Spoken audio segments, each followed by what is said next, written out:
पाकिस्तान तहरीक इंसाफ में इस वक्त गेम ऑफ थ्रोन्स चल रही है। सियासी और वकला टीम के धड़े अपनी बर्तरी स्थापित करने के लिए सर धड़ की बाजी लगा रहे हैं। ऐसे में कुछ वो अफराद जो किसी मुश्किल वक्त में पीटीआई को छोड़कर जा चुके थे, अब दोबारा वापसी की राह तक रहे हैं। इनमें से कुछ खामोशी से वापस आ चुके हैं और कुछ की बानी तहरीक इंसाफ से मुलाकातें कराई जा रही हैं। इनमें से एक नाम सैफुल्लाह न्याजी का भी था, जिन्होंने कल खुसूसी तौर पर बानी तहरीक इंसाफ से उन्हें मिलवाया गया और बताया जा रहा है कि उनकी मुलाकात बानी तहरीक इंसाफ की ख्वाहिश पर ही कराई गई, लेकिन कारकुनान की जानिब से उनकी इस मुलाकात पर खासी तनकीद की जा रही है। कहा जा रहा है कि पार्टी से अलग होने वाले को वापस लेने का सिलसिला पसंद नापसंद की बुनियाद पर शुरू हो गया है, लेकिन पार्टी की सीनियर क़यादत सैफुल्लाह न्याजी को डिफेंड करती दिखाई दी है। आज ही पार्टी के सेक्रेटरी जनरल उमर अयूब ने इस मुताल्लिक क्या कहा, जरा उसकी एक झलक आपके सामने। सैफुल्लाह खान न्याजी साहब का ताल्लुक है। मुलाकात आज खान साहब के साथ, वज़ीर आज़म साहब के साथ ज़रूर हुई है। इससे आगे और कोई ऐसी बातचीत नहीं हुई। पे ऑन अब्बास बप्पी साहब यहाँ पे मौजूद हैं। इन्फोर्स डिसअपीयर्ड पर्सन रहे हैं, हमारे सेनेटर हैं। ये जिस टॉर्चर और जिस अजियत से गुजर के आए हैं, ऑन अब्बास बप्पी साहब को ज़ेर हिरासत रखा गया था, तो उस वक्त भी पार्टी इनके साथ खड़ी थी।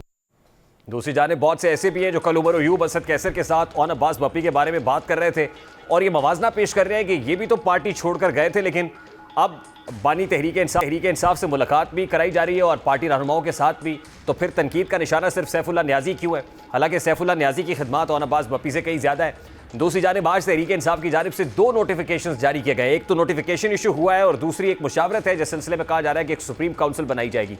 एक नोटिफिकेशन फोकल पर्सन्स की तैनाती से मुताल्लिक है।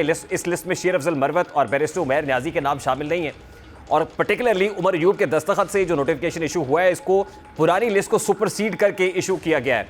तहरीक इंसाफ ने इस नोटिफिकेशन के अंदर ना तो बैरिस्टर उमैर न्याजी का नाम शामिल किया और ना शेर अफजल मरवत का नाम शामिल किया, जबकि इसमें उमर अयूब का नाम शामिल है, इसमें शिबली फराज का नाम शामिल है और उसके अलावा इमरान खान के कुछ लॉयर हैं, उनका नाम भी, खालिद चौधरी का नाम भी शामिल है। दूसरी जानिब अब जो सुप्रीम काउंसिल के हवाले से बात सामने आ रही है कि 10 अफराद पर मुश्तमिल एक सुप्रीम काउंसिल बनाई जाएगी।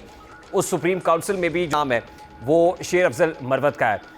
दोनों तरफ अपनी अपनी इस बात पर कायम है कि उन 2 अफराद को फोकल पर्सन की लिस्ट से निकाला गया या नहीं। बैरिस्टर गौहर नोटिफिकेशन के हवाले से क्या कहते हैं कि मजीद नाम शामिल किए गए, लेकिन शेर अफजल मरवत का नाम निकाला नहीं गया, जबकि रऊफ हसन के मुताबिक बानी तहरीक इंसाफ ने उनके सामने शेर अफजल मरवत का नाम निकालने की बात की है।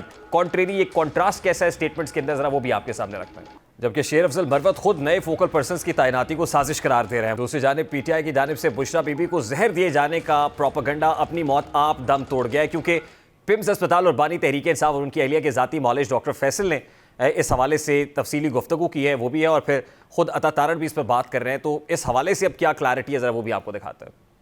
पॉइजनिंग बीबी की जा रही है। खान साहब ने आज मीडिया के सामने कहा है कि स्लो पॉइजनिंग पे हमें शदीद खदशा है। इस स्लो पॉइजनिंग की जिम्मेदार इस मुल्क के ताकतवर हल्के होंगे, क्योंकि इस वक्त बीबी की कस्टडी, बीबी जिसके कंट्रोल में है, जो उस घर जिसके कंट्रोल में है, वो लोग बीबी के जिंदगी के जिम्मेदार है। 2 महीने पहले उनकी तबीयत खराब हुई थी, अचानक ही खाने के बाद ही हुई थी, लेकिन हमें ये नहीं पता कि उसमें ऑब्वियसली क्या था क्या नहीं था। इस वक्त कोई एविडेंस ऐसी नहीं है कि उनको पॉइजनिंग हो रही है। खुश आइंद है कि डॉक्टर आसिम साहब जो फिजिशियन हैं बुशरा बीबी के, उन्होंने आज उनकी सेहत को तसल्ली बख्श करार दिया है और जो एक अफवाह सी चल रही थी वो दम तोड़ गई है।